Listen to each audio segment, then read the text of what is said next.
نحمده ونستعينه ونعوذ بالله من شرور أنفسنا ومن سيئات أعمالنا من يهده الله فلا مضل له ومن يضلله فلا هادي له ونشهد أن لا إله إلا الله وحده لا شريك له ونشهد أن سيدنا ونبينا ومولانا محمدا صلى الله عليه وسلم عبده ورسوله وقال الله تعالى مخبرا وآمرا إن الله وملائكته يصلون على النبي يا أيها الذين آمنوا صلوا عليه وسلموا تسليما اللهم صل على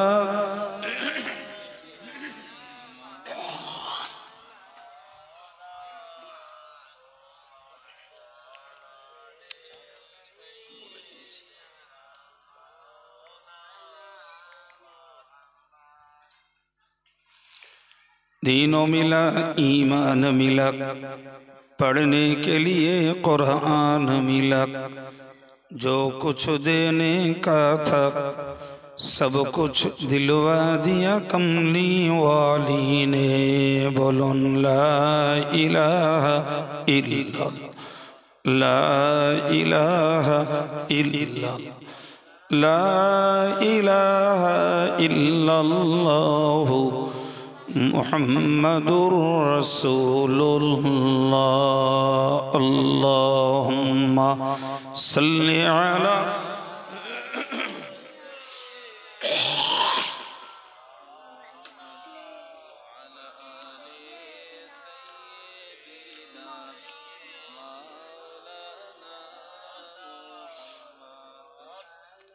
अम्मा बाद फ़अऊज़ु बिल्लाहि मिनश्शैतानिर्रजीम या अय्युहल्लज़ीना आमनू हल अदुल्लुकुम अला तिजारा तुंजीकुम मिन अज़ाबिन अलीम तुअमिनून बिल्लाहि व रसूलिहि व तुजाहिदून फ़ी सबीलिल्लाहि बिअमवालिकुम व अनफुसिकुम ज़ालिकुम खैरुल लकुम इन कुंतुम तामलून इन कुंतुम तालमून सदक़ल्लाहुल अज़ीम।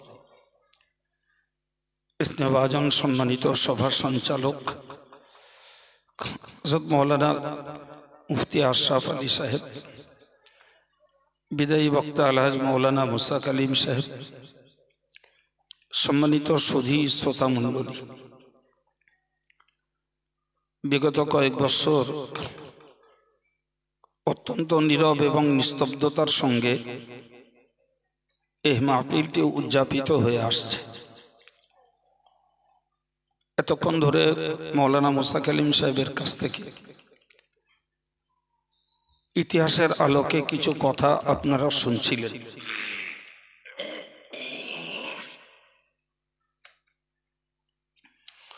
আমি কিছুক্ষণ কিছু কথা আপনাদেরকে শোনাবার নিয়েতে বসেছি। বাকিটুকু আপনাদের দোয়া, আল্লাহ পাকের মর্জি, আল্লাহ তৌফিক দিন, বলুন আমিন। সন্ধ্যা থেকে এ পর্যন্ত প্রায় 3.5 ঘন্টা রাত হয়েছে। যারা স্থানীয় ভাই তাদের এশার নামাজও সম্পন্ন হয়েছে। মসজিদগুলোতে এশার জামাতও সম্পন্ন হয়েছে। আমি আহ্বান করছি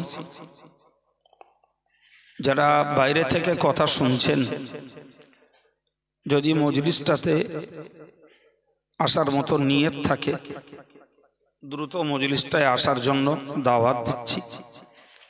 আল্লাহর রাস্তায় মজলিসটায় আসুন। আমি আপনাদের কাছে যেমন পুরাতন বক্তা, আপনারাও আমার কাছে পুরাতন শ্রোতা। আমার ভাব ভাষা উপস্থাপনা আমার আলোচিত বিষয় আলহামদুলিল্লাহ কোনোটাই আপনাদের ধাঁচ ধরন অজানা নেই। তারপরেও আল্লাহ পাক আজকে সুযোগ দিয়েছেন কোনো কিছুর উপরে কথা বলার জন্য। কোরআন শরীফের দুটি আয়াত পড়েছি। এই দুটি আয়াতকে সামনে রেখেই আলোচনা শুরু এবং শেষ করব। আমি মাঝে মধ্যে একটা কথা বলি যে অজের মজলিসে আমরা বসে আছি বা বসে থাকি, প্রথমত এর মৌলিক একটি লাভ, মনের শান্তি পাওয়া যায়। দ্বিতীয়ত আল্লাহ পাকের রহমত পাওয়া যায়। তৃতীয়ত ফেরেশতাদের দোয়া পাওয়া যায়। চতুর্থ কিছু জ্ঞান লাভ হয়। পঞ্চম কিছু সওয়াব হয়। ষষ্ঠ এই মুহূর্তটার জন্য গুনাহ থেকে বাঁচা যায়।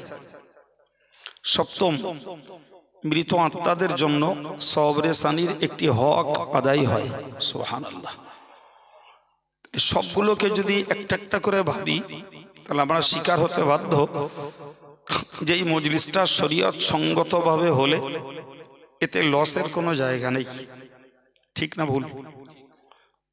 জি, বরং এক কথায় বলতে পারা যায় চতুর্মুখী লাভ রয়েছে এই জাতীয় মজলিসে।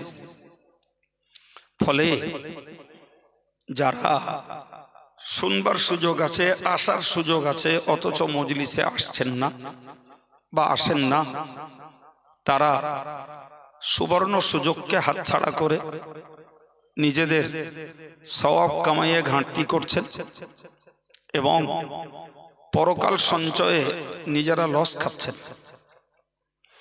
যদি আমার এই কথাটা আমার বাইরে থাকা ভাইদের কাছে পৌঁছে থাকে, আশা করি তারা আমার কথার মূল্যায়ন করে ঘরে না থেকে মজলিসটাতে আসবেন।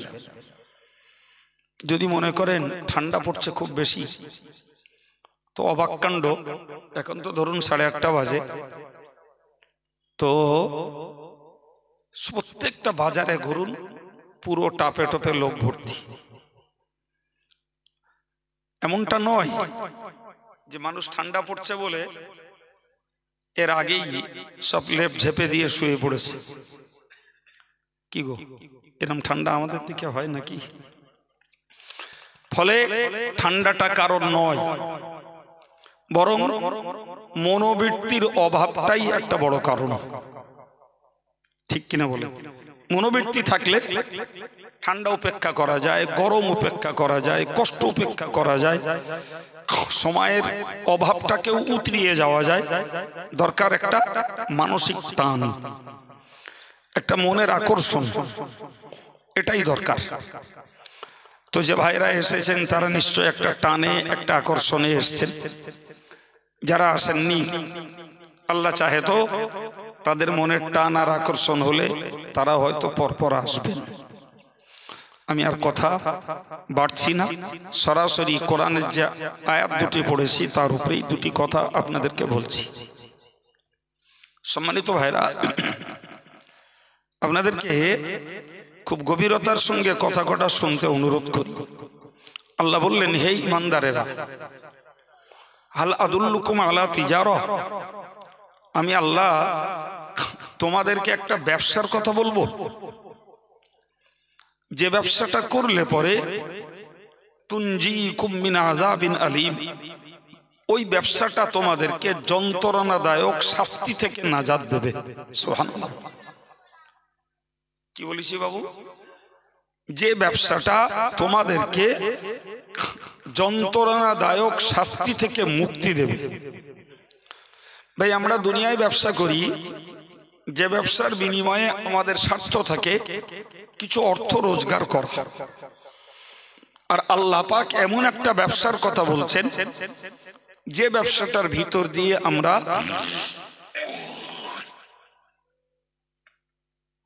জাহান্নামের আগুন থেকে বাঁচতে পারবো। ওই ব্যবসায়ী আমাদেরকে জাহান্নাম থেকে বাঁচাবে। সুবহানাল্লাহ বলে। কারণ ওই ব্যবসাটাকে করতে বলেছেন আল্লাহ। এই ব্যবসা আল্লাহই করতে বলেছেন। তাহলে দুনিয়ার ব্যবসাতে অর্থ রোজগার হয়, আর আল্লাহ আমাদেরকে যে ব্যবসা শিখিয়েছেন সে ব্যবসার বিনিময়ে শাস্তি থেকে বাঁচা যায়। কথা বোঝাতে পারলাম ভাই? শাস্তির প্রতি ঘৃণ্যতা আমাদের সবার, শাস্তি কেউ নিতে বা পেতে চাই না। তো আল্লাহ বললেন আমি তোমাদেরকে ব্যবসার কথা বলছি, যে ব্যবসাটা করলে পরে তোমরা শাস্তি থেকে বাঁচবে। ভাই আমরা দুনিয়াবী দৃষ্টিতে জানি ব্যবসা এমন একটা বিষয় যেখানে কোনো কিছুর আদান প্রদান হয়। আমি মাল দেব, আপনি টাকা দিয়ে মাল নেবেন, কিংবা আপনি মাল বিক্রি করবেন, আমি টাকা দিয়ে মাল নেব, অথবা মালের বদলায় মাল নেব। তাহলে কিছু একটা বিনিময়ে জাগতিক দৃষ্টিতে হয় ব্যবসা। ঠিক না ভুল? ঠিক। শরীফ ফিকহি মসলার কিতাবে উল্লিখিত আছে মুবাদালাতুল মাল বিল মাল বিতরিকিত তিজারা। যদি একটা মালের বদলে আরেকটা মাল গ্রহণ করা হয় ব্যবসায়ী পদ্ধতিতে, ব্যবসায়ী পদ্ধতি, তো তার নাম ব্যবসা। তাহলে একটা মালের বদলে আরেকটা মাল। আল্লাহ আমাদেরকে কিসের ব্যবসা শিখিয়েছেন ওইটা বুঝে নেন, এটা বোঝা সহজ। সম্মানিত ভাইরা, আল্লাহ বললেন ওই ব্যবসার মূল পুঁজি হলো তুমিনুনা বিল্লাহ।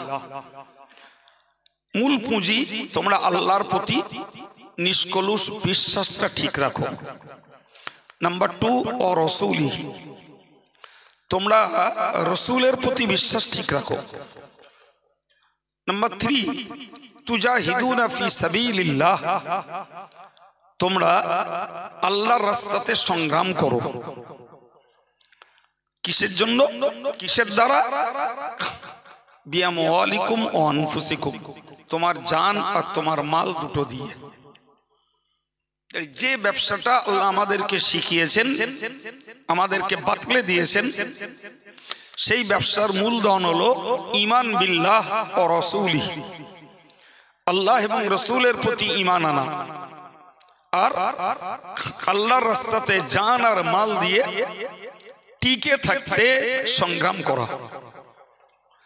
এখন বলুন, যদি আমাদের ব্যবসার মূলধন হয় আল্লাহর প্রতি বিশ্বাস, নবীর প্রতি বিশ্বাস, নিজের জান আর মাল দিয়ে আল্লাহর রাস্তায় সাধনা, তাহলে এই যদি হয় আমাদের ব্যবসা, মনে ভাবুন আমরা এইটা দেব, বিনিময়ে আমরা কিছু তো নেব, মালের বদলে মাল, এটা হওয়া লাগবে।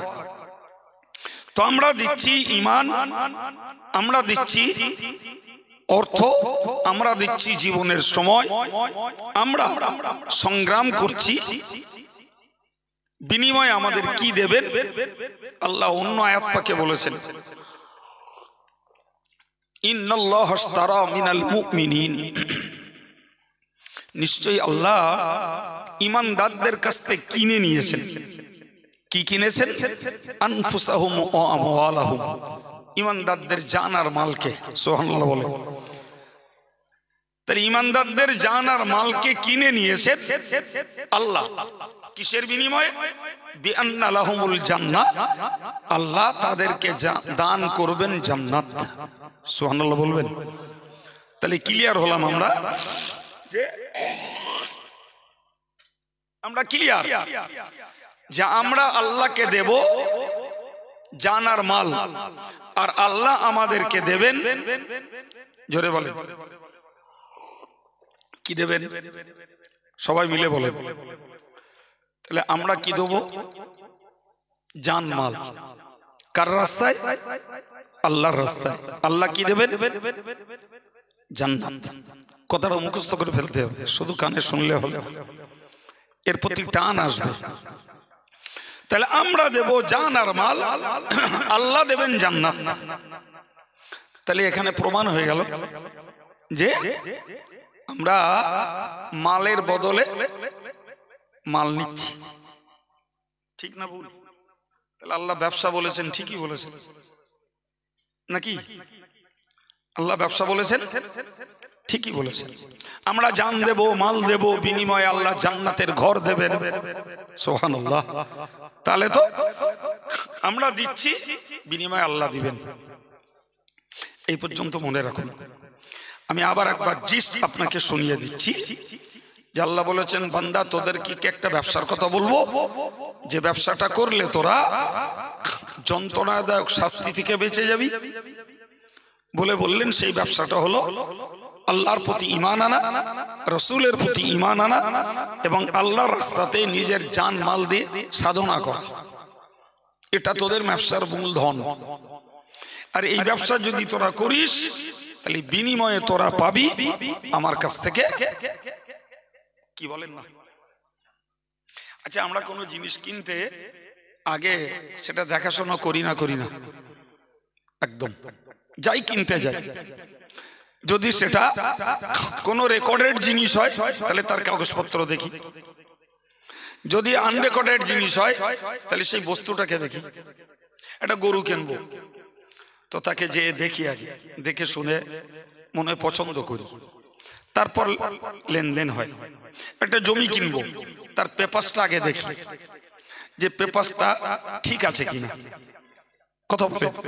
একটা ঘর কিনবো, সেও জমির সঙ্গে অ্যাটাচড, যিনি বিক্রি করছেন এই ঘর তার কিনা দেখবো, তারপরে পয়সার লেনদেন, ঠিক কিনা বলে।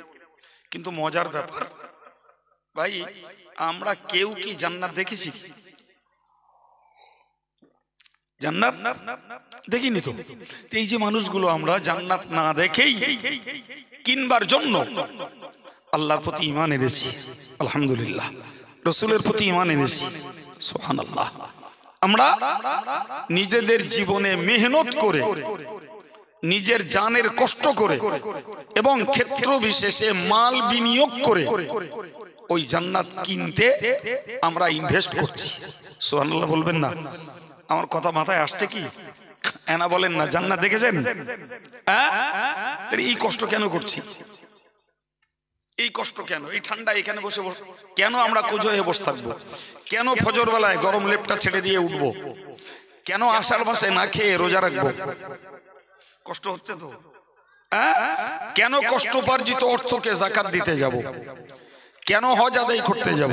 কেন সাদকায়ে ফিতর, কেন কুরবানিতে টাকা খরচ করি না? কথা বলছেন না কেন? তাহলে কোরআনের আয়াতের সঙ্গে আমাদের এই কর্মের মিল আছে না নাই? কি গো, আপনাদের মিল নেই? একটু জোরে বলেন না আলহামদুলিল্লাহ। আর একটু জোরে বলেন আলহামদুলিল্লাহ। তো আল্লাহ পাক যে ব্যবসা, যে পদ্ধতিতে, যে মূলধন নিয়োগ করে যে ব্যবসা করতে বলেছেন, ওই আল্লাহ লাখো শুকরিয়া, আমরা সেই ব্যবসায় মনোযোগ দিয়েছি। কি গো, আলহামদুলিল্লাহ বলেননি তো? যাক, মেলা বললি সব বেশি হয়ে যাবে, কত সব কি হবে।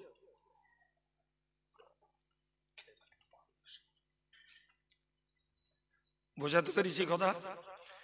কিন্তু ব্যাপার হলো যে আমরা তো সে জান্নাত দেখেছেন, দেখি।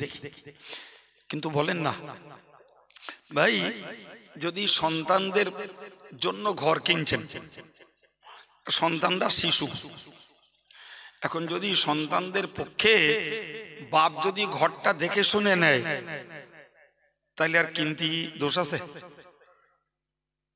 হ্যাঁ না বলে? জি ভাই, আমরা তখনও পৃথিবীতে আসিনি।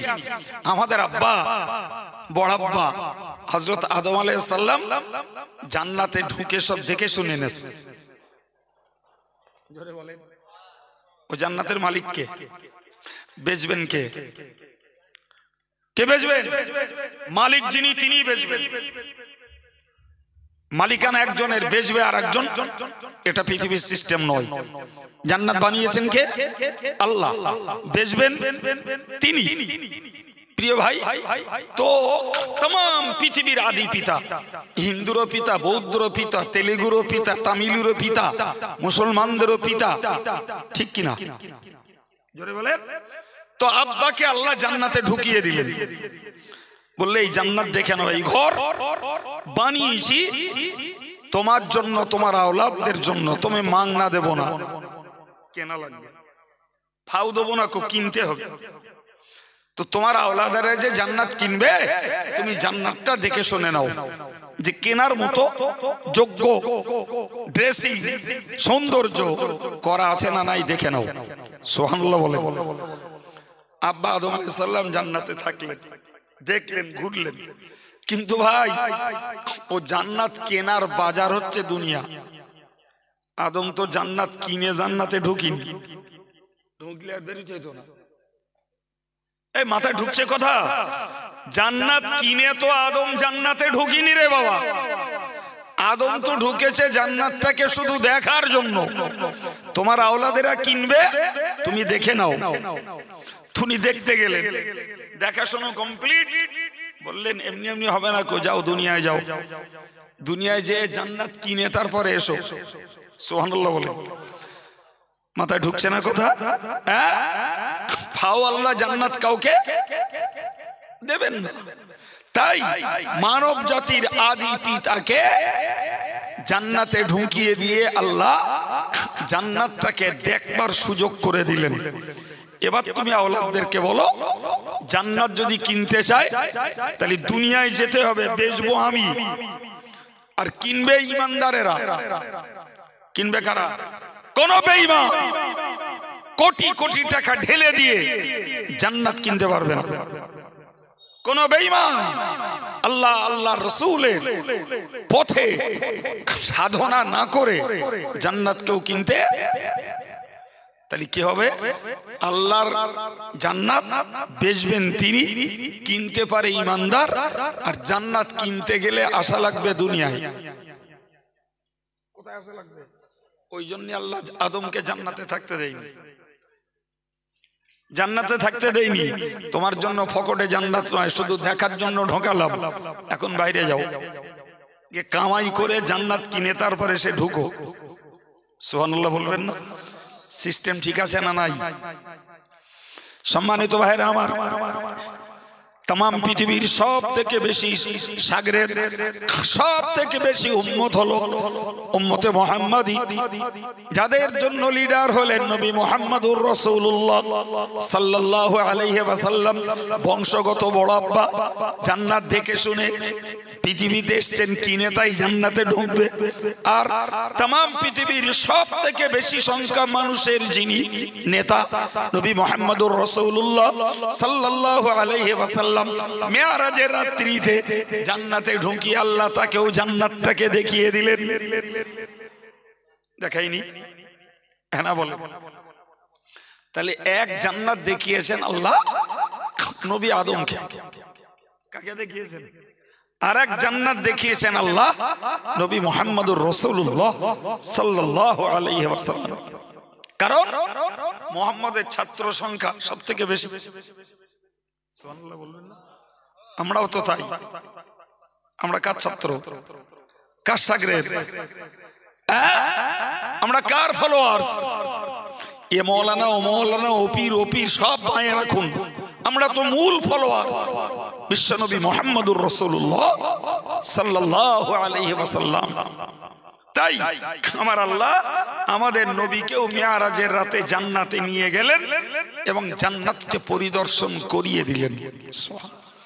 আমার নবী যাতে চাক্ষুষ দেখা জান্নাতের কথা উম্মতের কাছে বয়ান করতে পারে, আর এই উম্মতেরা এরা ওই জান্নাত কেনার লাভে আর লোভে এরা ওই আল্লাহ আল্লাহ রসুলের প্রতি বিশ্বাসটাকে ঠিক রেখে দিয়ে সাধনা করতে পারে। কথা বোঝা গেল? তাহলে জান্নাত দেখে এসছেন আর আমাদেরকে বললেন এবার তোমরা জান্নাত কেনো। কেনার জন্য মাশাআল্লাহ আমরা এগ্রি, আমরা ঈমান এনেছি, আমরা আল্লাহ আল্লাহ রসুলের হুকুম মানার জন্য সাধনাও করছি। তাতে টাকাও খরচা করছি, সময় ব্যয় করছি। কথা ঠিক বলছি না ভুল? হ্যাঁ, তাহলে মনে একটু আগ্রহ কেন আসবে না যে ইনশাআল্লাহ আমরা আল্লাহ দেখানো ব্যবসার পথে আমাদের সময় আর অর্থ দুটোই ইনভেস্ট করেছি, দুটোই বিনিয়োগ করেছি, তো ইনশাআল্লাহ আমরা ওই জান্নাত কিনবো। কার কাছ থেকে? কার কাছ থেকে? তাহলে আমরা যে জায়গাটায় আছি এটা জান্নাত কেনার বাজার। এটা কি জান্নাত কেনার বাজার? সম্মানিত ভাইরা আমার, ঠিক পাল্টা বলতে হয়, এটা জাহান্নাম কেনারও বাজার। একটা মানুষ যখন মরণ দুয়ারে পৌঁছে যায়, ওই মানুষটা যদি পৃথিবী থেকে জান্নাত কিনে মরতে যায়, মুমূর্ষ পরিস্থিতিতে আমার আল্লাহ পাক ফেরেশতা পাঠিয়ে দিয়ে ওই বান্দাকে বলে দেন, ও বান্দা, তোকে পৃথিবীতে পাঠানো হয়েছিল জান্নাত কিনবার জন্য, তুই সত্য সত্যই জান্নাত কিনেছিস। এই যে জাহান্নাম তোকে দেখাচ্ছি, এই জাহান্নাম তুই কিনিস নাই, এই জন্য আল্লাহ পাক তোকে জানিয়ে দিয়েছেন যে জাহান্নাম থেকে তুই মুক্ত হয়ে যে জন্যই আল্লাহ তোকে পাঠিয়েছিল সেই জান্নাত কিনে যখন তুই যাচ্ছিস, তোর জন্য আর কখনো নেই কষ্ট, কখনো আর নাই দুঃখ। সুবহানাল্লাহ বলেন। ওইটা যখন না একজন মুমূর্ষ ব্যক্তি দেখতে পায়, আল্লাহু আকবার, তার কখন আর দুনিয়ার বিবি বাচ্চা অর্থবিত্ত বিরাট বিরাট বিলাসবহুল গাড়ি বাড়ি কিছুই তার আর মনে থাকে না। সে সকল শুধু ফেরেশতাকে বলতে চায়, তোমরা দ্রুত আমাকে জান কবজ করে নাও, আমি মরলেই আমার কেনা জান্নাতে আমি ঢুকতে পারবো। কথা ক্লিয়ার? কি গো ভাই, জান্নাত যখন দেখে নেয় তখন তার আর দুনিয়ার প্রতি খেয়াল থাকে না, ও তখন ওই জান্নাতে ঢোকার জন্যই উদ্গ্রীব হয়ে ওঠে। জি, তখন বেঁচে আছে বল, মরে যায়নি বল, বেঁচে আছে। বেঁচে থাকতেই আল্লাহ তাকে জান্নাত দেখিয়ে দেয়, সুবহানাল্লাহ। কিন্তু ওই কথাটা কেউ তার আপনজন প্রিয়জনদের কাছে বলে যাবে, এই সুযোগ আল্লাহ দেন না। কি গো, বলে গেলি ভালো না খারাপ? কথা বলে ভালো না খারাপ, বুঝতে পারেন?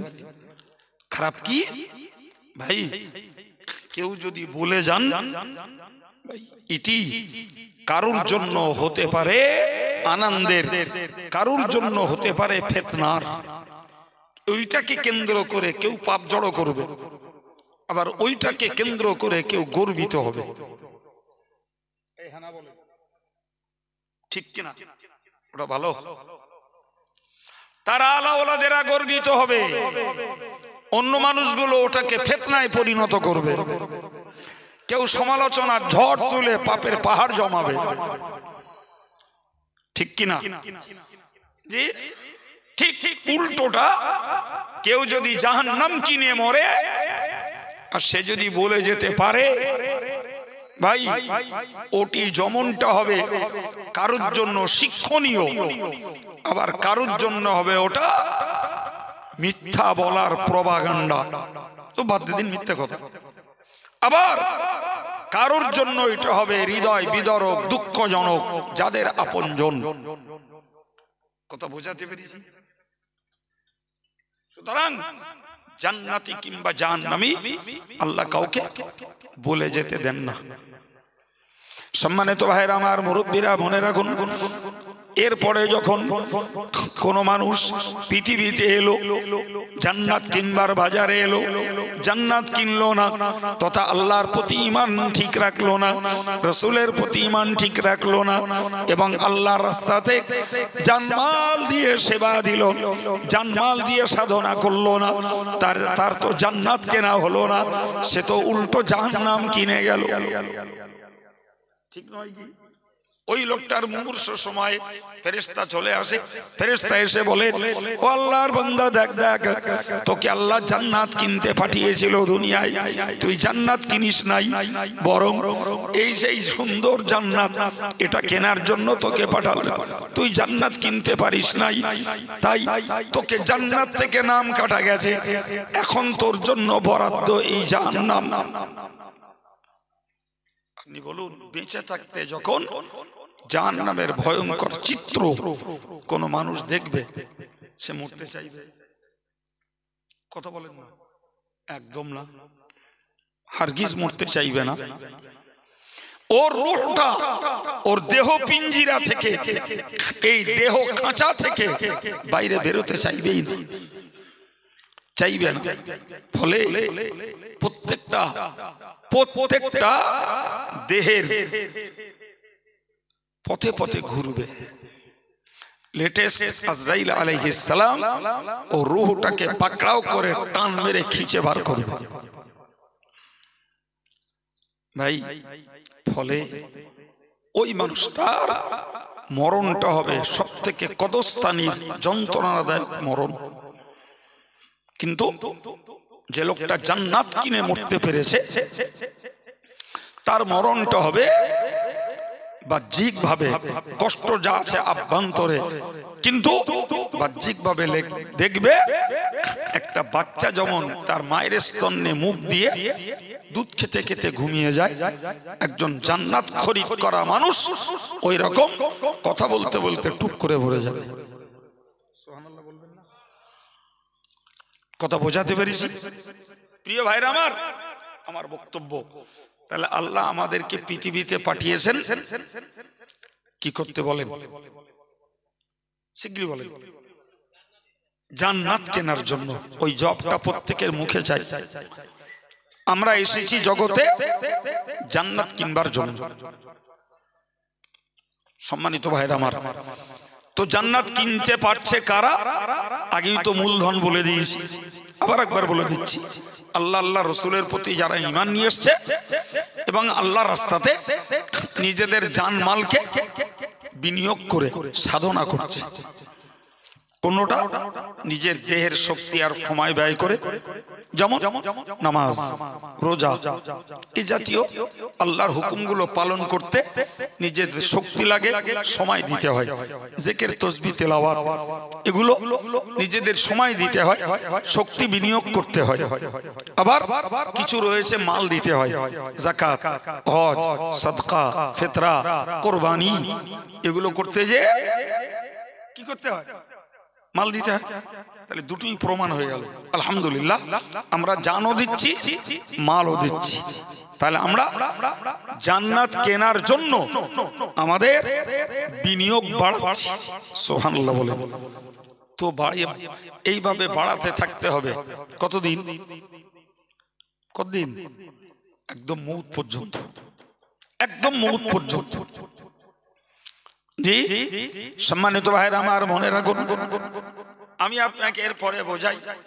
আমার আল্লাহ বলেছেন, ইয়াগফির লাকুম যুনুবাকুম ওয়া ইউদখিলুকুম জান্নাতিন তাজরি মিন তাহতিহাল আনহার ওয়া মাসাকিন তাইয়্যিবাতান ফি জান্নাত।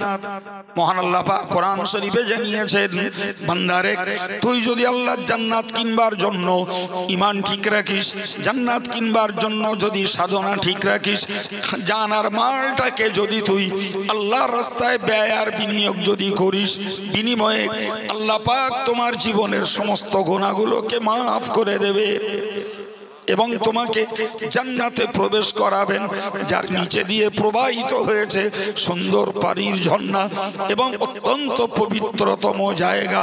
একবার জোরে বলা যাবে, এটি আল্লাহর ঘোষণা। আল্লাহর ঘোষণা ভাই। অ্যাকচুয়াল পৃথিবীটাকে যদি আমরা মূল্যায়ন করি তো দেখব 4 পর্যায়ের লোক আছে। ক পর্যায়ের বললাম? 4 পর্যায়ের। নাম্বার 1, যাদের শুধু নেকি আছে, পাপ নাই। নাম্বার 2, যাদের শুধু পাপ, নেকি নাই। নাম্বার 3, যাদের নেকি আর বদি পাপ আর সওয়াব দুটোই আছে কিন্তু নেকির পরিমাণ বেশি। নাম্বার 4, পাপ আর সওয়াব দুটোই আছে কিন্তু পাপের পরিমাণ বেশি। কদল হলো 4 দল। কোরআন শরীফ আল্লাহ বলেছেন ওয়ানাদউল মাওয়াজিনাল কিসত লিয়াউমিল কিয়ামাতি ফালা তুযলামু নাফসুন শাইআ। আমার আল্লাহ বললেন ওয়ানাদউল মাওয়াজিনাল কিসত লিয়াউমিল কিয়ামা, আমি আল্লাহ কিয়ামতের হিসাবের জন্য পাল্লা খাড়া করব। কিয়ামতের হিসাবের জন্য আমি আল্লাহ মিজান খাড়া করে দেব। ভাই পাল্লা সিস্টেম কি? আচ্ছা বলেন তো, শুধু পাল্লায় একদিকে শুধু মাল দিলাম আর একদিকে মালও নেই বাঁটকারাও নেই, ওজন হবে? ওজন হতে গেলে দুটো পাল্লাতেই লাগবে, হয় এটাও মাল ওটাও মাল, নাহলে একটাই মাল আর একটাই বাঁটকারা, কিছু একটা লাগবে। এখন যে লোকটা পূর্ণ নেককার মানুষ ভাই, তার নেকির পাল্লায় নেকিগুলো তোলা হলো, পাপের পাল্লায় পাপ নেই, কিচ্ছু নেই, ও আর ওজন হবে বাপ? জি, এই মানুষগুলো কিয়ামতের দিনে বিনা ওজনে বিনা হিসাবে জান্নাতে চলে যাবে। কথা ক্লিয়ার? আর একজনের পাপের পাল্লায় পাপ তোলা হয়েছে কিন্তু নেকির পাল্লায় দেয়ার মতো নেকি নেই। সম্মানিত ভাইরা আমার, ওই কপাল পোড়ার ওর ওজনও নাই হিসাবও নাই, ডাইরেক্ট গো টু হেল, সোজা জাহান্নাম। কদাল গেল, বাকি আছে দুদল, বাকি আছে দুদল। এই দুদল সম্পর্কে আল্লাহ বলেছেন ফামান সাকুলাত মাওয়াজিনুহু ফাউলাইকা হুমুল মুফলিহুন, যাদের নেকির পাল্লাটা ভারী হয়ে যাবে তারাই সফল কাম। ওমান খাফফাত মাওয়াজিনুহু ফাউলাইকা আল্লাযীনা খাসিরু আনফুসাহুম, যাদের পাপের পাল্লাটা ভারী হবে তারা নিজেদের ক্ষতি করলো, তারা অবশ্যই তারা জাহান্নামে জ্বলবে আর ঝলসাবে। তাহলে এই দুদলের ওজনও নাই হিসাবও নাই, যাদের ফুল নেকি পাপ নাই ওরা সরাসরি জান্নাত, যাদের শুধু পাপ আছে নেকি নাই ওরা সরাসরি জাহান্নাম। কিন্তু আল্লাহ যে পাল্লা খাড়া করবেন তাতে দুটি পাল্লাতেই লাগবে দুটো মানুষ, যার নেকিও আছে বদিও আছে, পাপও আছে সওয়াবও আছে। এখন ওজনের সময় দেখা গেল তার নেকির পাল্লা ভারী হয়েছে, আলহামদুলিল্লাহ, তাহলে সে লোকটাও কোথায় যাবে? জান্নাতে। আর যার পাপের পাল্লা ভারী হয়েছে সে লোকটা যাবে জাহান্নামে। তাহলে পৃথিবীর মানুষ জান্নাত আর জাহান্নামগত দিক দিয়ে 4 দলে বিভক্ত। এর মধ্যে দুদল জান্নাতি, দুদল জোরে বলে, দুদল জান্নাতি, দুদল জাহান্নাম। সম্মানিত ভাইরা, এরপরে আরেকটা ভাগ বুঝুন, সেটা হলোই ভাই এই যে কারুর নেকি বেশি পাপ কম, কারুর পাপ বেশি নেকি কম, তাই বুঝালাম না? হ্যাঁ, তো এদের অবস্থানটা কোন পর্যায়ে ওটাও একটু 2 মিনিট ভাবতে হবে। ভাই নেকি বেশি পাপ আছে, পাপ আছে যদিও নেকি বেশি পাপ আছে। সম্মানিত ভাই আমার, কোন গুনাহগারের জন্য জান্নাত নয়, এটা একদম অনিবার্য। জান্নাত পবিত্র জায়গা, পবিত্র ব্যক্তি ছাড়া আল্লাহ কাউকে জান্নাত দেবেন না, একদম অনিবার্য। এখন ওই যে লোকগুলোর গোনা আছে, নেকি থাকলেও নেকির পরিমাণ বেশি হলেও গোনা আছে, এদের জন্য রাস্তা দুটো। কটা রাস্তা? দুটো। হয় এই গোনাটাকে বেঁচে থাকতে থাকতে মোচন করা লাগবে, এটাকে একদম নিঃশেষ করে ফেলা লাগবে, আর ওর জন্যই আমার নবীর হাদিস, প্রিয় নবী বলেছেন, যারা গুনাহ থেকে খাঁটি দিলে তওবা করে আল্লাহ এমন বেগুনাহ বানিয়ে দেয় ওরা যেন জীবনেও কোনো গুনাহ করিনি। সুবহানাল্লাহ বলে। কি হলো তাহলে?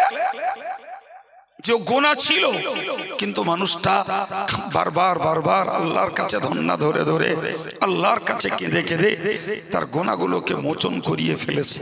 সুবহানাল্লাহ। তো আল্লাহ পাক বললেন যে ওই মানুষগুলো তারা গুনাহগুলোকে মোচন করিয়েছে, ফলে তার আর জাহান্নামে যাওয়ার সম্ভাবনা নেই। সে যাবে কোথায়? জান্নাতে। এখন কোন ব্যক্তি ভাই পাপ করেছে কিন্তু দুনিয়া থেকে কি বলেছি বলেন, তওবা করিনি। জি, এই সোনার খাদ বার করার জন্য যেমনটি মানুষকে দেখি সোনাগুলো আগুনে গলিয়ে তারপর আসল সোনা আর নকল সোনা দুটোকে আলাদা করে দেয়। পাপ রয়েছে, তওবা না করি মরে গেছে, ওরে আল্লাহ জাহান্নামের আগুনে গলাবে, গলিয়ে ওই খাতগুলো বার করে পবিত্র বানাবে, তারপর জান্নাত দেবে। এখন আমাদের সিদ্ধান্ত নিতে হবে যে চলমান পৃথিবীতে পাপ আমাদের হয়ে যাওয়াই স্বাভাবিক। এখন এটাকে সঙ্গে নিয়ে মরবো না এটাকে মোচন করিয়ে মরবো? বুদ্ধিমান ধার্মিক যারা তারা চাইবে এটা সঙ্গে নিয়ে মরবো না, মরলেই আমাকে আগুনে জ্বলে পুড়ে এগুলোরে সাফ সাফাই করে তবে জান্নাতের মুখ দেখতে হবে। আর আমি যদি তওবার পানি দ্বারা এটাকে ধুয়ে ফেলতে পারি তবেই আমি আর জাহান্নামের আগুনে বিগলিত হয়ে সাপ মুক্ত পাপ মুক্ত হতে যাব না, বরং পাপ মুক্ত হয়েই মরব। সুবহানাল্লাহ। সিদ্ধান্ত আমাদের, সিদ্ধান্ত আমাদের। ঠিক ওই লোকটা যার পাপের পরিমাণ বেশি নেকির পরিমাণ কম, ভাই তাহলে ওর তো বোঝাই যাচ্ছে যে দুনিয়া থেকে পাপ মোচন করে মরিনি। মরলে তো কিয়ামতের দিনে ওজনে আর উঠতই না, পাপ তো রয়ে গেছে, এখন তো আর কোনো উপায় নাই, পবিত্র হয়েই জান্নাতে যাওয়া লাগবে। তাহলে এখন তোমাকে জাহান্নামের হাঁপড়ে পুড়তে হবে, বিগলিত হয়ে তোমার খাতগুলোকে সাফ করবে, তারপরে জান্নাত। এই ফর্মুলা আমি শিখালাম কি? জি না, আল্লাহ শিখিয়েছেন, রসুল শিখিয়েছেন। আমি আমার শ্রোতা ভাইদের কাছে, মুরব্বীদের কাছে, যুবকদের কাছে সেই তত্ত্বটাকে ক্লিয়ার করে বাঙালিদের কাছে বাংলায় বোঝাতে চেষ্টা করলাম। পরেরটা আমাদের মনোযোগ। সম্মানিত ভাইরা আমার, কোরআন শরীফে আল্লাহ বলেছেন, ইয়া আইয়ুহাল্লাযীনা আমানু তুবু ইলাল্লাহি তাওবাতান নাসুআ, হে ঈমানদারেরা তোমরা আল্লাহর দিকে ফিরে যাও, আল্লাহর কাছে তওবা করো, পরিপূর্ণ খালিস তওবা করো, যে তওবায় কোনো ফাঁক ফোঁকর কিছুই থাকবে না, কিচ্ছু থাকবে না, একদম নিশ্চিদ্র তওবা, খালিস তওবা আল্লাহর কাছে করো। আল্লাহ নিজেই নির্দেশ দিচ্ছেন, হে ঈমানদারেরা তোমরা খালিস দিলে তওবা করো। তার মানে আল্লাহ পাকের বক্তব্যই হলো যে আমি তোমাদেরকে জান্নাত কিনতে পাঠিয়েছি, তো কিছু ক্ষেত্রে তোমরা জান্নাত কিনেছো, আবার কিছু ক্ষেত্রে জাহান্নামও কিনেছো। তো আমি আল্লাহ চাইছি যে তোমরা এই যে ক্ষেত্রে জাহান্নাম কিনেছো ওইগুলোর ব্যাপারে তোমরা অন্যায় স্বীকার করো, ভুল স্বীকার করো, ওইগুলোকে কেঁদে কেটে মুছে ফেলার চেষ্টা করো। সম্মানিত ভাইরা, এ থেকে বুঝতে পারা যায় যে আল্লাহ আমাদেরকে জাহান্নাম দিতে চান না। ঠিক না ভুল? একদম ঠিক। আল্লাহ আমাদেরকে জাহান্নাম দিতে চান না। এরপরেও যদি ভাগ্য বিড়ম্বনা আমরা যদি জাহান্নামই খরিদ করে ফেলি, তাহলে তার জন্য আর কাকে দোষ চাপাবো? নিজের দোষ নিজের ঘাড়ি নিতে হবে, ঠিক না ভুল? তো আল্লাহ বললেন যে তুমি তওবা করো, তোমার পাপ আবর্জনাগুলো দুনিয়াতেই মুছে যাক, তুমি আমার জান্নাত দখল করো। এরপরে যদি আমরা এই সুবর্ণ সুযোগ কাজে না লাগাই, তাহলে সেটি নিশ্চিত আমাদের জন্য বোকামি ছাড়া আর কিচ্ছু না। আমার আল্লাহ পাক বলেই দিলেন, ও বান্দা, তোমরা যদি সত্যকারের গুনাহ থেকে তওবা যদি করতে পারো, ওই গুনাহ যদি তোমরা মুছে ফেলতে পারো, আসা রব্বুকুম আইয়ুকাফিরা আনকুম সাইয়্যাতিকুম, আশা করা যায় তোমাদের রব যিনি, তিনি তোমাদের জীবন থেকে সমস্ত মন্দত্বগুলোকে মুছে দেবেন। একটু মন খুলে বলেন, আমরা তো সেই দলের লোক রে বাবা। ভুল বললো মনে হচ্ছে? সত্যি একদম আমরা পাপ মুক্ত নেকি সঞ্চয়ের মানুষ আমরা নই, কথা ঠিক। আবার নেকি বাদে শুধু পাপ সঞ্চয়ের মানুষও আলহামদুলিল্লাহ আমরা নই। তাহলে আমাদের ভিতরে দুটো চরিত্র, দুটোই রয়ে গেছে। একদিকে জান্নাত কেমবার সাধনাও আছে, আবার কখনো নফসের তাড়নায়, শয়তানের প্ররোচনায়, দুনিয়ার মায়া জালে জড়িয়ে জাহান্নামও কিনে বসছি। ভুল বললাম কি? তাহলে আল্লাহ পাকের ফর্মুলাটা আমাদের কাজে লাগানোই বুদ্ধিমানের পরিচয়। আল্লাহ বললেন তওবা করো, আশা করা যায় তোমার রব তোমার জিন্দেগির সমস্ত মন্দত্ব সবগুলোকে ডিলিট করে দেবেন, কিচ্ছু রাখবেন না। চাই তোমার কাছ থেকে একটা তওবা, যে তওবার সঙ্গে বিজড়িত হবে আমার দিল ফাটা চোখের দুফোঁটা পানি, ওটা দরকার। আল্লাহ পাকের রাসূল বলেছেন, লা ইয়ালিজান নার, লা ইয়ালিজান নার, কখনো ওই ব্যক্তি জাহান্নামে যাবে না, মান বাকা মিন খাশিয়াতিল্লাহ, যে লোকটা আল্লাহর ভয়ে কেঁদেছে। কার কথা? তাহলে বাপ মরা কান্নায় লাভ নাই, মা মরা কান্নায় লাভ নাই, বিবি মরা কান্নায় লাভ নাই, স্বামী মরা কান্নায় লাভ নাই। লাভ একটা কান্নায়, সেটি হলো আল্লাহর ভয়ের কান্না। কিসের কান্না? সেটা সহজে আসবে না, সাধনা করতে হবে। কথা বলছেন না?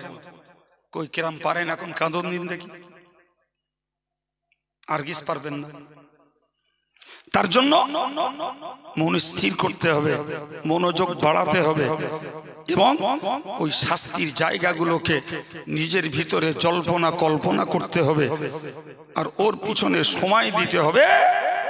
তবে একটা সময় দিল ফেটে পানি চোখ দিয়ে বেরোবে, ঠিক না?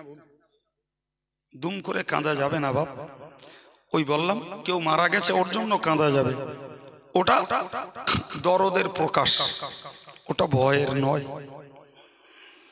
সম্মানিত ভাইরা আমার, মনে রেখে দিন, আমার রাসূলুল্লাহ জানিয়েছেন, একটি এই দুধ দানকারী পশু, ধরে নিন উট, এই উটটাকে দহন করলাম, তে উটের ভাঁট থেকে যে দুধের ফোঁটাটা বাইরে পড়লো, হুজুর বলেছেন, ও সাহাবীরা তোমরা মনে রাখো, ওই দুধের ফোঁটা যে বাঁটের ছিদ্র দিয়ে বাইরে বেরিয়েছে, নতুন করে ওই ছিদ্র দিয়ে ওই দুধটাকে কি পালানে ঢুকিয়ে দেওয়া যায়?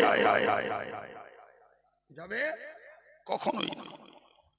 ওই উদাহরণ নবী দিয়েছেন, দিয়ে বললেন যে উটের পালান থেকে যে দুধ নির্গত হয়, ও দুধ যেমন ফিরিয়ে আর পালানে দেয়া যায় না। যারা আল্লাহর ভয়ে চোখ দিয়ে পানি ফেলেছে, ওই মানুষগুলো ওই রকমটাই, ওকে আর জাহান্নামে ঢোকানো যাবে না। তাহলে কি বলেন? এ পানি ঝরাতে হবে। কিসের পানি? কি বলেছি বলে? আল্লাহর ভয়ের পানি। অন্য কোনো পানিতে কিচ্ছু কাজ হবে না, কোনো কিচ্ছু উপকার আসবে না। দরকার আল্লাহর ভয়ের পানি দিল থেকে বার হবে, প্রকাশ পাবে চোখ দিয়ে, তবেই জাহান্নাম থেকে নাজাতের গ্যারান্টি মিলবে। এর জন্য নির্জনতা চাই, সাধনা চাই, এবং পরে যেটা ঘটবে তার কল্পনা বর্তমানের বাস্তবে চাই, তবে কাঁদা যাবে। কিরকম? আমি এখন মরণ শয্যায়, আমার জান ঘড়ঘড় করছে, জাকান্দানি চালু হয়েছে, আপন জনেরা চারিদিকে দাঁড়িয়ে আছে, কেউ কিচ্ছু করতে পারছে না। কি গো, এটা ভাবিছি কজন? আমি মরে গেছি, সবাই মিলে জানাজা পড়ে আমাকে দাফন করে দিয়ে এসছে কবরে, কেউ আমার সেখানে নাই।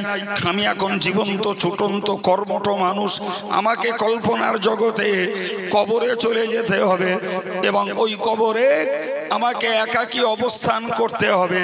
এটা যদি বারবার বারবার আমি আমার কল্পনার জগতে তৈরি করি, একটা সময় দেখবেন আপনি হতাশ হয়ে আপনার দিল থেকে কান্নার পানি বার হবে। আপনি এখন হাসরের মাঠে, আমি হাসরের মাঠে, সেখানে আমার সবাই রয়েছে, কিন্তু প্রত্যেকেই নফসি নফসি করছে, প্রত্যেকেই আমার উপায় কি হবে, আমার উপায় কি হবে, এই চিন্তাতেই সবাই বিভোর। এমনকি সাধারণ মানুষ তো দূরের কথা, অন্যান্য নবীগণ ওই একইভাবে আমার উপায় কি হবে, একই টেনশনে সবাই ব্যস্ত। আমিও সেই কিয়ামতের ময়দানে ঠাসা পরিস্থিতি, চরম চরম সূর্যের মাঝে, তাপের মাঝে আমাকে থাকতে হবে 50,000 বছর। নিজের বডিটুকুর যতটুকু আয়তন, এর বেশি প্রশস্ত জায়গা মিলবে না। কেমনে কাটাবো ওই জায়গায়? আর এক দিকে রয়েছে আসমান জোড়া আমার আরশ মুআল্লার নিচের ছায়া। ওই জায়গাটা যদি পাই তাহলে সুসার জায়গা, আমি দেদার ছায়ায় থাকতে পারবো। এখন যদি আমায় 50,000 বছর রৌদ্রের তাপের মাঝে যদি কাটাতে হয়, সেটি কি আমার পক্ষে সম্ভব? এ কল্পনা যুবক আর প্রবীণ, পুরুষ আর মহিলা যিনি করবেন একটু সময় দিয়ে, আমি বিশ্বাস করি তার চোখ দিয়ে পানি বেরোবে।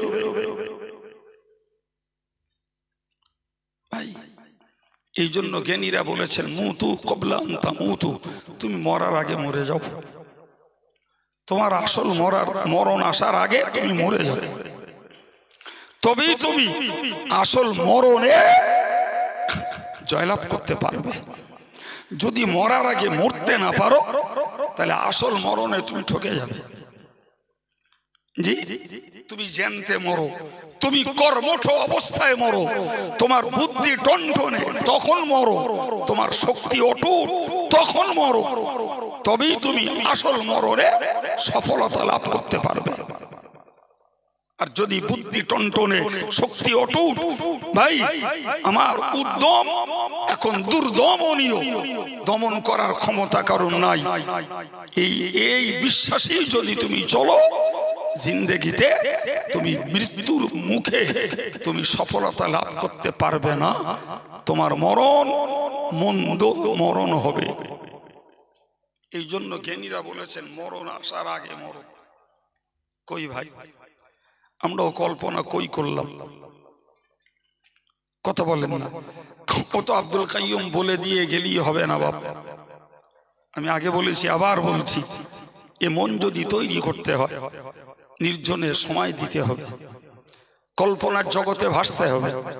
আমি বেঁচে নেই, আমি এখন মরণ পথের যাত্রী, আমি এখন মৃত্যু শয্যায়, জাকান্দানি শুরু হয়েছে, কেউ কিচ্ছু করতে পারছে না। আমি মরে গেছি, গোসল দিয়ে কাফন পরিয়ে আমারে কবরে দিয়ে গেল, কেউ নেই। জি, আমি দীর্ঘকাল কবরে কাটানোর পর ইসরাফিলের সিংহা ফুৎকারে পুনরুজ্জীবিত হয়ে আমি এখন হাসরের মাঠে। জায়গা দুটো, হয় কঠিন সূর্যের তাপের নিচে অথবা আরশের ছায়ার নিচে, আর কোনো জায়গা নাই। এখন যদি আমার জায়গায় হয় আরশের ছায়া, এই সূর্যের তাপের নিচে 50,000 বছর কাটাতে হবে, কেমনে পারবো? এখন দেহের যে অনুভূতি, সেদিনও থাকবে সেই অনুভূতি। তো এখন যদি মনে হয় আধ ঘন্টা রৌদ্রে কাজ করতে পারি না, একটু ছায়ায় বিশ্রাম করতে হয়, আধ ঘন্টা খালি পায়ে পাকা রাস্তার উপরে চলতে পারি না, 50,000 বছর খালি পায়ে কেমনে চলবো, এ কল্পনা যদি করতে পারি তবেই তো আমার ভিতরে ভয় তৈরি হবে, তখনই কানতে ইচ্ছা করবে, কারণ ওইখানে আমার তো উপকার কেউ করবে না, কেউ করবে না। সম্মানিত ভাইরা আমার, মনে রাখুন, আমি আপনাকে বোঝাতে চাইছি, উপলব্ধি করুন, মরার আগে যদি মরতে হয় তাহলে আমাকে ভাবতে হবে যে আমি এখন পুলসিরাতের মুখোমুখি, চুলের থেকেও সরু, তলোয়ারের থেকেও ধারালো, ওই পুলটা আমার পার হওয়া লাগবে। কেমনে আমি পার হব? পার হওয়ার মতন তো কোনো শক্তি, সামর্থ্য, বুদ্ধি আমার কাছে নেই। পার যদি আমায় হতে হয় তাহলে তো একমাত্র আল্লাহর হুকুমের গোলামি করতে হবে আর আল্লাহর রহমতের আশা করতে হবে। তিনি যদি তার রহমত দিয়ে হেফাজত করেন তবেই তো পার হতে পারবো, অন্যথায় তো আমি কেটে খান হয়ে নিচেই তর্জন গর্জন করা জাহান্নামের খোরাক হয়ে যাব। এখন ভাবতে মরার পরে না, ওটাও নির্বুদ্ধিতার কথা। কিছু ছেলেরা বলে, ওরে লে মরিয়ে তারপর দেখা যাবে। কি দেখ বাবা, আর দেখার সময় নেই, দেখার সময় পেরিয়ে গেছে। তুমি জান্নাত কিনবে না জাহান্নাম কিনবে, সেটা তো এই বাজারে কোনটা কিনে যাচ্ছ এখনই সিদ্ধান্ত নিয়ে ফেলো। কোনটা কিনবার ধান্দায় আছো এখনই সিদ্ধান্ত নিয়ে ফেলো। জান্নাত কিনবে তো জান্নাত কিনতে থাকো, জাহান্নাম কিনবে তো জাহান্নাম কিনতে থাকো। পরে পাল্টাপাল্টি আর হবে না।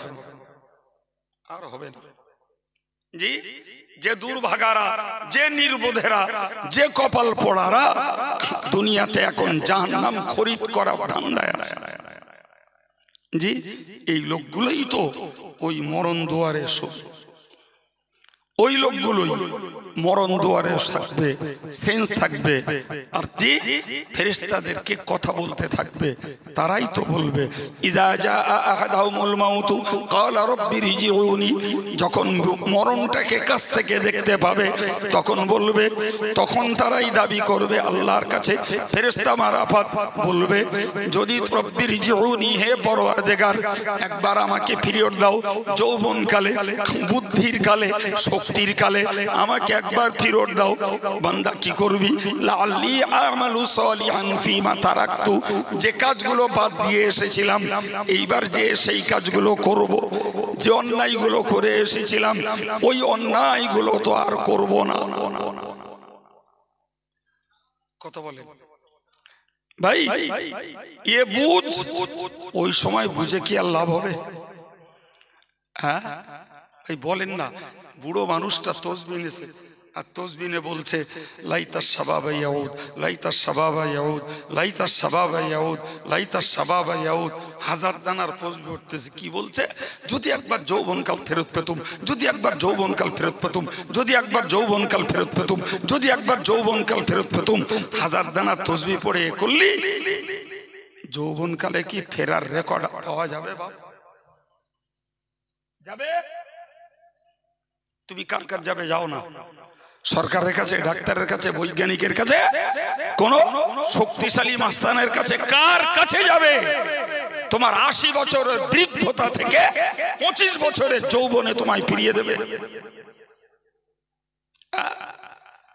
তাহলে এটা যখন বাস্তব যুক্তিতে ফিরবে না, তাহলে আমায় মনে রাখতে হবে, মরণ দুয়ারে শুয়ে আল্লাহরে বলবো, আল্লাহ তুমি একবার ফিরত দাও, দিলেই যে কাজগুলো আগে করিনি এইবার যে সেই কাজগুলো করে আসবো। এসব কি বোকামি নয়? কাকে বলবেন আপনি? নিছাপ অ্যাবনর্মাল আর পাগল ছাড়া যাকে নিয়েই সমীক্ষা করুন সে এক কথায় বলবে এই জাতীয় দাবি চলতে পারে না। অন্য আয়াত পাকে এসেছে, যখন মানুষটা মরণের কাছাকাছি চলে আসবে ওই সময় ওই মানুষটা বলবে, লাউলা আখারতানি ইলা আজালিন করিব, ও আল্লাহ তুমি মরণ চাপিয়েছো, কেন আমাকে একটু খুব নিকটবর্তী সময় আমায় দিলে না? কেন দিলেন? মরণ বললি আর মরণ। আজরাইলকে পাঠিয়ে দিয়েই বললেন যে এক্ষুনি তোর মৃত্যু। তা মৃত্যু কেন? আমায় একটু সময় দিচ্ছ না? আমায় একটু নিকটতম সময়, কাছাকাছি অল্প কিছু দিন দাও। কি করবি বান্দা? ও তখন বলবে তুমি আমায় সুযোগ যদি দাও না, জীবনে অনেক টাকা কামাই করেছিলাম, সেই টাকাগুলো সব দান দান করে আসতে পারিনি, এবার যেতে পারলে সবগুলো একদম আল্লাহর রাস্তায় সব বিলিয়ে দিয়ে আসবো। কোরআন বলছে, আমি বলি না। আর কি করবো? ওয়াকুম মিনাস সালিহিন, ওয়াকুম মিনাস সালিহিন। হে পরওয়ারদিগার আল্লাহ, যদি তুমি আমায় একবার ফেরত দাও, আমি একটাও পাপের কাজ আর করব না, একটাও পাপের কাজ করব না, আমি পূর্ণ ওয়াকুম মিনাস সালিহিন, সালেহ নেককার বান্দাদের দলভুক্ত হয়ে যাব। জি, তাহলে আগের দাবি ছিল ছেড়ে দাও, যে আমলগুলো করিনি সেই আমলগুলো করব। এই আয়াত পাকের দাবি, আমাকে একবার ফেরত দাও, আমি সঞ্চিত অর্থ সম্পদ দান করব, আর আর পাপিষ্ঠ আর হব না, এবার একদম পূর্ণ নেককার হয়ে যাব। জি, আমার আল্লাহ ওই আয়াত পাকে আগেরটাই বলেছেন, কাল্লা, কখনোই তোকে আর ফেরত দেওয়া হবে না। আর এই আয়াত পাকে বলেছেন, ওয়ালা ইউআখিরাল্লাহু নাফসান ইযা জাআ আজালুহা, মানুষের মরণের নির্ঘণ্ট যখন চলে আসবে, কখনোই এক মুহূর্ত অবকাশ দেয়া হবে না। এবার বলেন, মৃত্যু আসার আগে মরণের কথা ভাবার জন্য যে জ্ঞানীরা বলেছেন, তাদের এই কথার গ্রহণযোগ্যতা আছে না নাই? কোরআনের দুটি আয়াতের দুটি বক্তব্য শোনালাম।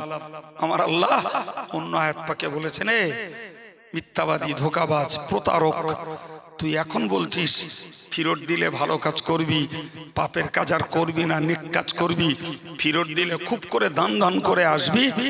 বল না, আওয়ালাম নুআম্মিরকুম মা ইয়াতাযাক্কারু ফীহি, আমি কি তোদের সময় দেইনি? যে সময়ে তুই ইচ্ছা করলে উপদেশ নিতে পারতিস, যে সময় ইচ্ছা করলে তুই নসিহতকে কাজে লাগাতে পারতিস, এই সময় কি তোকে দেইনি? জি, ওয়াজাআকুমুন নাযীর, তোর কাছে ভয় দেখানোওয়ালা মানুষ এসেছিল, তুই তাইও তো ভয় করিস।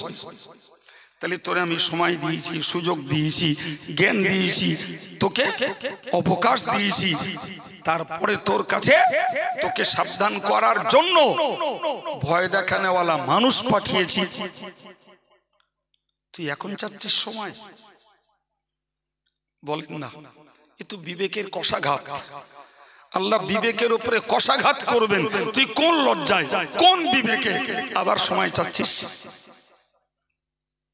আল্লাহর কথার যুক্তি আছে না নাই? জি, এই জন্য আল্লাহ বলেছেন, ইন্নাহা কালিমাতুন হুয়া কাইলুহা, এটা এমন একটি কথা, আল্লাহ ফেরত দাও, ভালো কাজ করব, ফেরত দাও, পাপের কাজ আর করব না, আল্লাহ ফিরিয়ে দাও, সমস্ত টাকা পয়সা সব দান ধান করে আসব। আমার আল্লাহ বললেন, ইন্নাহা কালিমাতুন হুয়া কাইলুহা, যে যখন বিপদে পড়ে সেই লোকটাই এই রূপ কথা বলে। এটাই তো যুক্তি।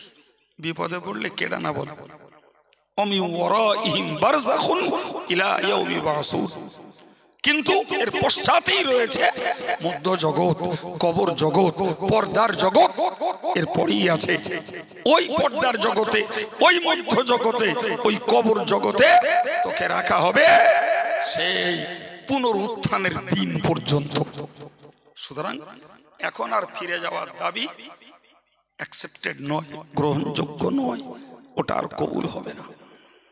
সম্মানিত ভাইরা আমার, দিনদার যারা, আল্লাহওয়ালা যারা, নামাজি যারা, আমি খুব খুব আল্লাহর প্রতি আস্থা রেখে বলতে পারি, এরা যদি আসল মরণ আসার আগে কল্পনার জগতে এইগুলো যদি ভাবেন, তার চোখ থেকে পানি বেরোবে, তার কলজে ফাটবে। কথা বল, এই জন্য আমার আল্লাহ কোরআনে বলেছেন ফাযাক্কির বিল কোরআনি মান ইয়াখাফু ঈদি, ও আমার নবী ফাযাক্কির বিল কোরআন, তুমি কোরআন দ্বারা নসিহত করো, কোরআন দ্বারা উপদেশ দাও ওই লোকগুলোরে যারা আমার দেখানো ভয়ে ভীতু। আমি যে সমস্ত শাস্তির ঘোষণা দিয়েছি ওই শাস্তির কথা শুনে যাদের হৃদয়টা কেঁপে ওঠে, যাদের গায়ের লোমটা খাড়া হয়ে যায়, যারা আমার শাস্তির কথা শুনে ভয়ে তেরাসিত হয়ে যায়, ওই লোকগুলোকে যদি তুমি কোরআন দ্বারা উপদেশ দাও তাদের কাছেই তোমার উপদেশ কার্যকর হবে।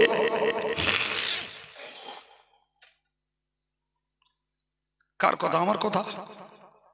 কার কথা বলেছি? খোদা আল্লাহর কথা। আল্লাহ তার নবীকে বলছেন, তার নবীকে বলছেন যে কোরআন দ্বারা উপদেশ দাও ওই লোকগুলোরে যারা আমার শাস্তির কথা শুনে ভয় পায়। ভয় যদি না পায় আপনি কারে কি দেখাবেন বাবা? বলেন না। যে ভয় না করে তার ভয় দেখে লাভ আছে? এই কথা বলেন। একদম না। আপনি আমারে একটা ভালোবেসে মহব্বত করে সাবধান করলেন, হুজুর আপনি কোথায় যাবেন? কোথায় যাবেন? আমি বললাম বসিরহাট যাব। তো হুজুর এই দিকটা দিয়ে যাবেন না, আপনি এই পথটা দিয়ে যান, গাঁড়াকুপির উপর দিয়ে চলে যান। আপনি আমাকে ভালোবেসে সাবধান করলেন, আমি ধুস বলে উড়িয়ে দিলাম। বাদ দাও তো, আজকে 30 বছর ধরে এই রাস্তায় যাতায়াত করতেছি আর তুমি আজকের এই রাস্তায় যেতে বারণ করতেছ, তা আপনার ভয় দেখে কি লাভ হলো আমার? বলেন কোন লাভ হয়েছে? জি, কিন্তু আমার তো ভাবা উচিত যে লোকটা আমারে ভয় দেখাচ্ছে ওই লোকটা আমার শোভাকামী, ওই লোকটা আমার হিতাকাঙ্ক্ষী, ওই লোকটা আমার দরদি। তো তিনি যখন আমায় ভয় দেখিয়েছেন তাহলে আমার একটু ভাবা উচিত। কথা বলেন। আচ্ছা বলেন তো, আমাদের প্রতি শোভাকামী, হিতাকাঙ্ক্ষী, দরদি এবং আমাদের প্রতি দয়াকারী আল্লাহর থেকেও আর কেউ বেশি আছে? আছে বাবা। তো সেই আল্লাহ ভয় দেখাচ্ছেন, এরপরেও যাদের হৃদয়ে ভয় ঢুকছে না ভাই, তো তার কাছে কোরআনের নসিহত কাজে লাগবে। হ্যাঁ, কাজে লাগবে। এই যে মজলিসটায় আমি কথা বলছি, আমি আল্লাহর প্রতি আস্থাশীল। আলহামদুলিল্লাহ, যে মজলিসে আজকের আমি যে বিষয়ের উপরে আলোচনা করছি আল্লাহর প্রতি আস্থাশীল, এদের জন্য এই নসিহত ইনশাআল্লাহ কাজে লাগবে, এটা আমার বিশ্বাস। কিন্তু এই নসিহতটা যদি আমি হেটুরে লোক জড়ো করে বলতাম ভাই, লোক উঠে চল যেত। দূর, এবার হজ হচ্ছে, একটা সুরনি স্বর্ণী একটা গজল গাচ্ছে না। আমি গল্প বলছি না, বাস্তব। এ ওয়াজ শোনার লোক নেই, এ ওয়াজ হাটের মাঝে শোনার লোক নাই। তবে যে মজলিসটাতে আল্লাহ আজকে বলাচ্ছেন, আমি আস্থাশীল, আত্মবিশ্বাসী, ইনশাআল্লাহ এ শ্রোতাদের জন্য এ ওয়াজ কার্যকর হবে ইনশাআল্লাহ। প্রিয় ভাইরা আমার, কোরআন বলছিল, আল্লাহ বললেন বান্দা তুই খাঁটি দিলে তওবা কর, আশা করা যায় তোর রব তোর জীবনের সমস্ত মন্দত্বগুলোকে মুছে দেবেন। আমার আল্লাহ বার বললেন ওয়াদখিলাকুম জান্নাতিন তাজরি মিন তাহতিহাল আনহার। আমার আল্লাহ বললেন আশা করা যায় তুই যদি খাঁটি দিলে তওবা করে মরতে পারিস, তবে তোর মৃত্যুর পরে তোকে এমন জান্নাত দেব যে জান্নাতের নিচে দিয়ে সুন্দর নির্মল পানির ঝর্ণা প্রবাহিত হয়েছে, যেটা অত্যন্ত মনোমুগ্ধকর, অত্যন্ত চোখের জন্য শান্তিদায়ক। একবার জোরে বলা যাবে না সুবহানাল্লাহ? কবে দেবেন? আল্লাহ বলছেন ইয়াউমা লা ইউখিজিল্লাহুন নাবিয়্যা ওয়াল্লাযীনা আমানু মাআহু। ইয়াউমা লা ইউখিজিল্লাহুন নাবিয়্যা, বান্দারে ওই দিন তোর জন্য জান্নাত দেব।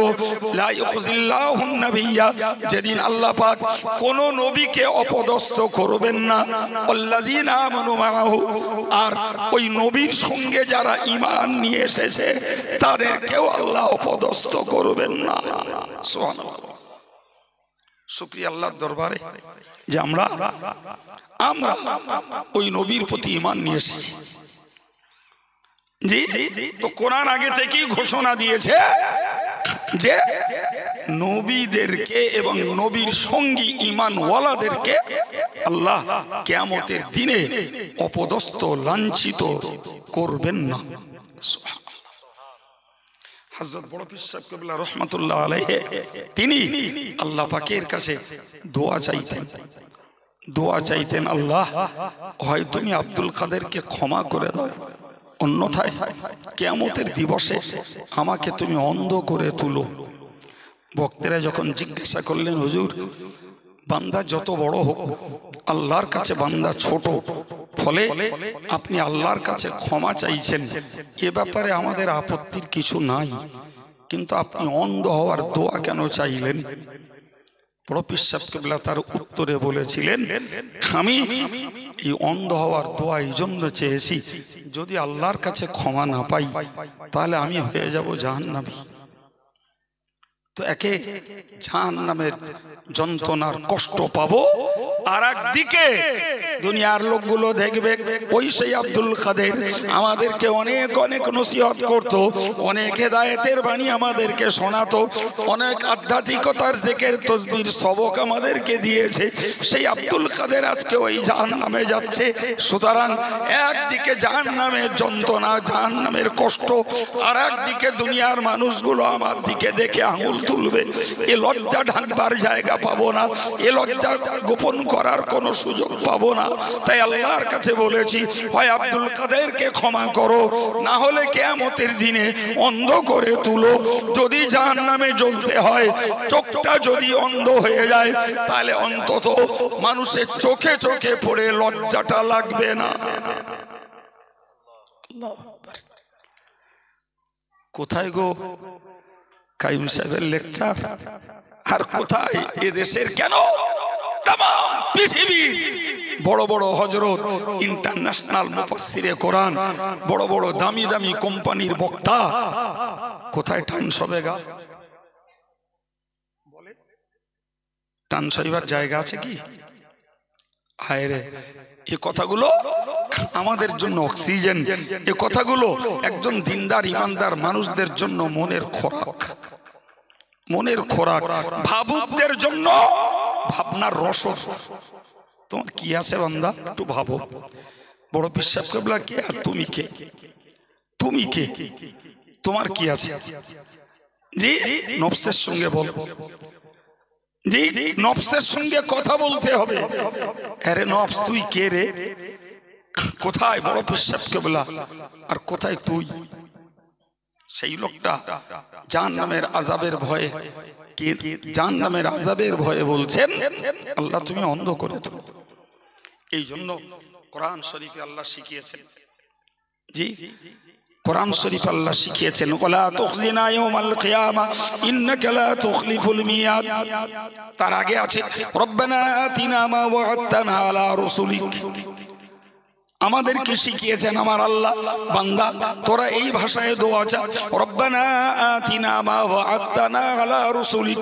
ও আল্লাহ, তুমি যে ওয়াদা করেছো তোমার রাসূলের কাছে, সেই ওয়াদার বস্তু, সেই ওয়াদার বিষয় আমাদেরকে দান করো। রাসূলকে দিয়ে ওয়াদা করেছো আল্লাহ, তা আমাদেরকে দাও। আতিনা মা ওয়া'আদতানা আলা রাসূলিক। আল্লাহ তুমি আমায় দান করো মা ওয়া'আদতানা আলা রাসূলিক, যা তুমি তোমার রাসূলকে ওয়াদা করেছিলে। ওয়ালা তুখজিনা ইয়াউমাল কিয়ামা। ও আল্লাহ তোমার কাছে চাইছি, আল্লাহ তোমার কাছে চাইছি কিয়ামতের কঠিন দিবসে তুমি আমাদেরকে লাঞ্ছিত করো না। কি গো, একটু মনে করে দেখি না যে আমরা আমাদের জীবনে এরম দোয়া চেয়েছি বলে মনে হয় যে আল্লাহ কিয়ামতের দিনে তুমি লজ্জিত করো না, আল্লাহ কিয়ামতের দিনে লাঞ্ছিত করো না। কারা করতে পারে এ দোয়া? যারা ওই কিয়ামতের বাস্তবতাটা এখনকার কল্পনায় আনতে পারে, তারাই এ দোয়া চাইতে পারে। আল্লাহ বললেন, যারা আমার নবী এবং নবীদের সঙ্গী ঈমানওয়ালা, এরা কিয়ামতের দিনে লাঞ্ছিত হবে না। জি, নূরুহুম ইয়াসআ বাইনা আইদিহিম ওয়া বিআইমানিহিম, চিল্লে বলেন সুবহানাল্লাহ। তাদের ঈমানের নূর তাদের সম্মুখে তাদের ডান দিকে জ্বলতে থাকবে। কিয়ামতের ঘোর অন্ধকারটা তাদের ঈমানের নূরে তারা হাসতে হাসতে চলে যাবে। শুধু বলবে রব্বানা, হে পরওয়ারদিগার, আতমিম লানা নূরানা, আল্লাহ আমাদের ঈমানের নূরকে আপনি পূর্ণ করে দিন। তো এইসব কথা যদি কাজে লাগাতে হয় তাহলে আমার আবার ওই কথা, জি, মরণের সময় কি হবে, কবরে কি হবে, হাসরে কি হবে, পুলসিরাত অতিক্রম করার সময় কি হবে, নেকি আর বদি ওজন করতে যেয়ে আমার পাপের পাল্লা ভারী হয়ে যাবে, তখন উপায় কি হবে। এই এখন বেঁচে থেকে সজ্ঞানে থেকে নির্জনে ভাবতে কল্পনার জগতে বাস্তবটাকে হাজির করে ভাবতে হবে। কল্প থেকে এমনি পানি বেরোবে। আর যদি মনে হয় এখন চলছে খুব দাপটে, চলতে থাক, তখন দেখা যাবে, তাহলে বলে হয় বুদ্ধিমানের পরিচয় দিলাম না। সম্মানিত ভাইরা আমার, আমি আপনাদের থেকে বিদায় নিচ্ছি, একটু বিদায় নিচ্ছি ভাই। আমার পরে আরো বোধহয় দুজন বক্তা আছেন,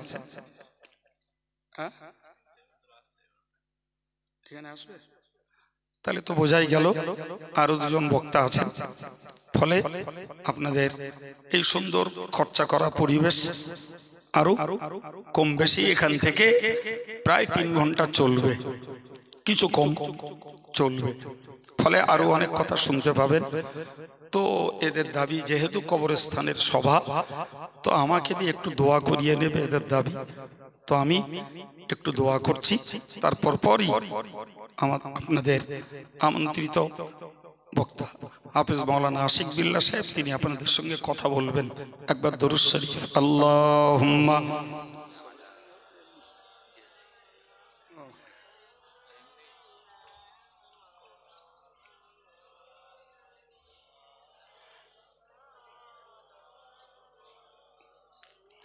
আল্লাহুম্মা আমিন। আস্তাগফিরুল্লাহ রাব্বি মিন কুল্লি যামবিন ওয়া আতুবু ইলাইহি। নাস্তাগফিরুল্লাহ লানা ওয়া লিসাইরিল মুসলিমিন। রব্বানা ফাগফির লানা যুনুবানা ওয়া কাফফির আন্না সাইয়্যাতিনা ওয়া তাওয়াফফানা মা'আল আবরার। মেহেরবান আল্লাহ, আমরা খাকসার, সিয়াকার, বদকার, বহু গুনার আসামি আমরা। আল্লাহ আল্লাহ কয়েকজন ভাই সম্মিলিত হয়ে দুটি হাত উঠিয়েছি, তোমার রহমতের কাঙাল সেজে, রহমতের ভিখারি সেজে। তোমার রহমত দিয়ে আমাদের গোনাগুলোকে সাফ করে দাও, তোমার রহমত দিয়ে আমাদেরকে ধুয়ে মুছে বেগুনাহ বানিয়ে দাও। আল্লাহ গোনা করেছি তোমারই কাছে, আল্লাহ ক্ষমার জন্য হাত উঠিয়েছি তোমার কাছে। যদি ক্ষমা না করে বঞ্চিত করে দাও, আমরা যাব কোথায় আল্লাহ? আমাদের কোনো দুয়ারে যাওয়ার জায়গা নেই। ভিখারিরা ভিক্ষা করতে যায়, এক বাড়ি না পেলে আর এক বাড়ি যায়, সে বাড়ি তাড়িয়ে দিলে আর এক বাড়ি চলে যায়। আল্লাহ আমাদের তুমি ছাড়া আর কোনো জায়গায় যাওয়ার জায়গা নেই মাওলা। তোমার দুয়ার থেকে তুমি আমাদেরকে তাড়িয়ে দিও না মাওলা।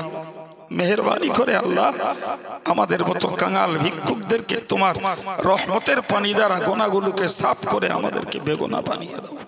আল্লাহ আমাদের ছেড়ে যারা ঈমান নিয়ে পরলোকগত হয়েছেন, আমাদের আপন সেই সমস্ত ঈমানদার মুর্দাগুলোকেও তুমি মাফ করে দাও। আল্লাহ কারুর কবরে যদি আযাব থাকে, আল্লাহ তোমার আযাব দিয়ে কোনো লাভ নেই মাওলা। তুমি আযাব দিলে কোনো লাভ তোমার হয় না আল্লাহ। তুমি ক্ষমা করলে তোমার কোনো নোকসান নেই। তোমার সাধের বান্দা বান্দীদের আযাবের কষ্ট না দিয়ে ক্ষমার শান্তি তুমি তাদের নসিবে মঞ্জুর করো আল্লাহ। আল্লাহ আজকে দিন প্রচারের হেদায়েতমূলক এই আলোচনার মজলিসটাকে তুমি কবুল করো আল্লাহ, তুমি কবুল করে নাও। যাদের পয়সা, যাদের শ্রম, যাদের ঐকান্তিক প্রচেষ্টা, যাদের উপস্থিতির বিনিময়ে আল্লাহ জিকিরের মজলিস, দিনের মজলিস সুন্দর হয়েছে, আল্লাহ তুমি সকলের প্রতি রাজি খুশি হয়ে যাও। সকলকে হেদায়েতে কামেলার উপরে কায়েম রেখে দাও আল্লাহ। যারা আমাদের মধ্যে বেহেদায়েতে রয়েছেন আল্লাহ, তাদের হেদায়েতের প্রতি মহব্বত বাড়িয়ে দাও এ আল্লাহ যতদিন বাঁচিয়ে রাখো খাঁটি সুন্নতুল জামাতের আকীদার উপরে নেক আমালের সঙ্গে আমাদেরকে বাঁচতে দাও। তোমার রাসূলের সন্তুষ্টির পথে আমাদের চলতে দাও। আল্লাহ বিপদ দিলে ধৈর্য দাও, মুক্তি দাও। রোগ দিলে তুমি সুস্থতা দান করো। হালাল রুজি রোজগারে তুমি বরকত দান করো। এ আল্লাহ আমাদেরকে মুনাফিকি স্বভাব থেকে বেঁচে খাঁটি মোমেন হয়ে মরার তৌফিক দিও আল্লাহ। খাঁটি মোমেন হয়ে মরার তৌফিক দিও আল্লাহ। আমাদের ভিতরে খুলুসিয়াত পয়দা করে দাও। এ আল্লাহ তোমার পাক দরবারে মিনতি করি, প্রত্যেকের মনের কোণে লুকিয়ে থাকা দুনিয়া আখিরাতের নেক আশাগুলো তুমি পূরণ করে দাও। অসৎ আশা উদ্দেশ্য অন্তর থেকে তুমি সাফ করে দাও। সুবহান রাব্বিকা রব্বিল ইজ্জাতি আম্মা ইয়াসিফুন ওয়া সালামুন আলাল মুরসালিন ওয়ালহামদুলিল্লাহি রাব্বিল আলামিন। ربنا تقبل دعاءنا ببركة هذه الكلمة الطيبة لا إله إلا الله محمد رسول الله. السلام عليكم